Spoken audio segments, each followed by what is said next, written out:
ஆத்ம சமர்ப்பணம். ஓம் ஸ்வரூப நிரூபணகேதவே ஸ்ரீகுரவே நம.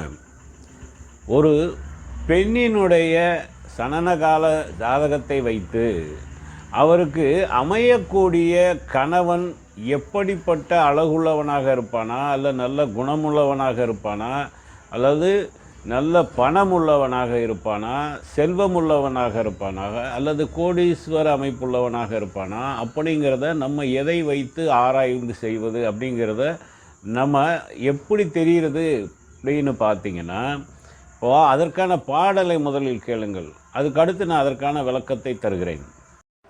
காணியாம் சனியனுமே பலத்திருக்க வேதான் கணக்கன் மதி பிருகின காரகத்திருக்க ஆணியந்த ராசியொற்றை ஆகவுமே சன்மம் அடுக்கமற்றோர் ஒற்றைகளில் அன்புடனே இருக்க நீ நிலத்தில் பிறந்தால் தன் புருடனுக்கோர் அரசாய் நிருபதியாய் சுவாமியாய் நேசமுடன் இருப்பின் பேணியதோர் ஏழில் தீக்கோளும் மும்மூன்றில் பெருமையுள்ளோர் உற சந்நியாசி பெண்ணாவால்.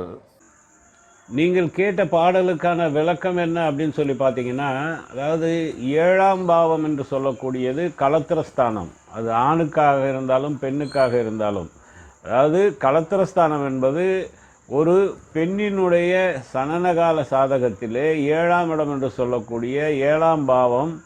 அந்த பாவத்தை நம்ம ஆய்வு செய்வதன் மூலம் அந்த பெண்ணிற்கு அமையக்கூடிய கணவனின் அழகு, அவருடைய குணநலம் குணாதிசயம், மேலும் அவருடைய செல்வம் செல்வாக்கு, மேலும் அவருடைய எதிர்கால நிலைகள், மற்றும் இவருடைய கணவன் இவருடன் மிகவும் அந்யோன்யமாக இருப்பாரா, அல்லது இவர் பேச்சை கேட்டு நடப்பாரா, அல்லது இவருக்கு பிரச்சனை கொடுக்கக்கூடிய ஒரு கணவனாக அமைவாரா, அல்லது இருவருமே சண்டையிட்டு விரோதமாக பிரியக்கூடிய ஒரு அமைப்பை ஏற்கக்கூடிய கணவனாக இருப்பாரா, அதாவது தாரதோஷம் என்று சொல்லக்கூடிய அமைப்பு நிலையில் இருக்கிறாரா, அதனாலே இந்த தாரதோஷத்தினாலே இவருக்கு அந்த கணவனுடைய அமைப்பினாலேயே இவருக்கு இரு தாரம் அமையக்கூடிய ஒரு அமைப்பு இருக்கிறதா, இப்படி அனைத்து விதமான அமைப்புகளையும் நம்ம